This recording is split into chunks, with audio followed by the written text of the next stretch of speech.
Next, we have Neil Gorton, a speaking and communication coach. Hi, Neil. Hi, guys. Nice to be here. Job interviews. What's the most important thing we should know? As soon as you walk through the door, remember that your hiring manager is a person too. So shake their hand, make eye contact, and even just a simple question like, how are you doing today, can actually go a long way in helping the other person to feel like they're being seen and heard as well. And that will help them to relax around you. What suggestions would you give to a person who is not a good speaker and gets rather nervous talking to new people? Yeah, the nervousness is often because we're really caught up in our own story and our own anxiety around what other people think of us.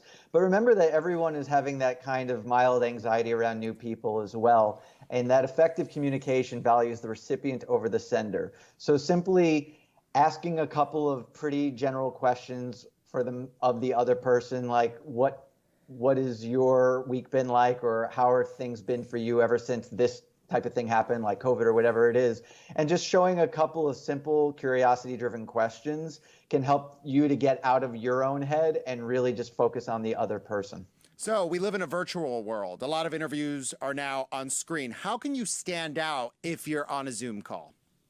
Yeah, Zoom has brought out a lot for a lot of us and has called on us to develop new skills and whatnot. And even a very simple thing to stand out amongst other interviewees is to, rather than look at the screen and look at what's happening on the screen right now, all of a sudden I'm not even talking to you guys, I'm just looking at something else. Instead, to focus at the camera and actually engage with the camera itself. It might feel a little more distant for yourself, but the other person gets to see you making eye contact with them, so to speak, and that will actually really set you apart from most of the competition. Yeah, and Neil, I have to ask you this. Everybody gets this question.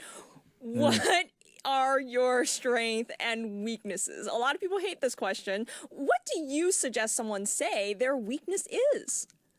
Yeah, I used to hate that question as a 20-something as well, and the nice thing is they've queued you up with your strengths. So you get to start with your strength. And let's say you are an introvert and you don't like talking to people and you're not good at meetings and group conversations.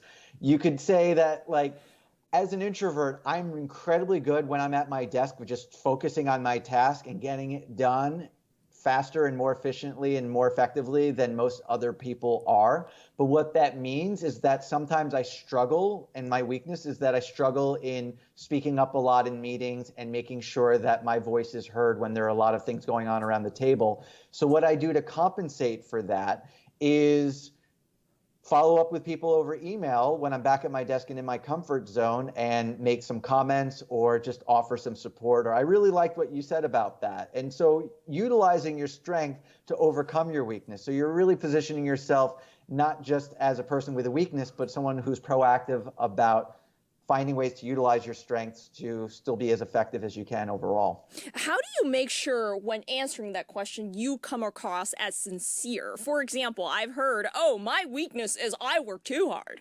Yeah. How do you not, That's so cringeworthy on that?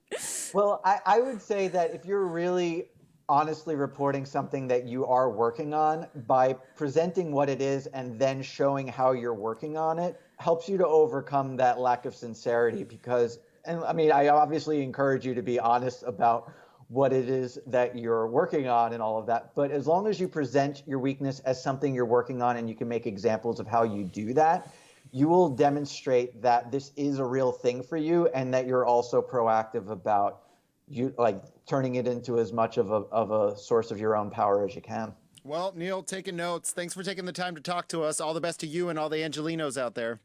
Yes, thank you very much. Great to have you, Neil. Great being here. Thank you both.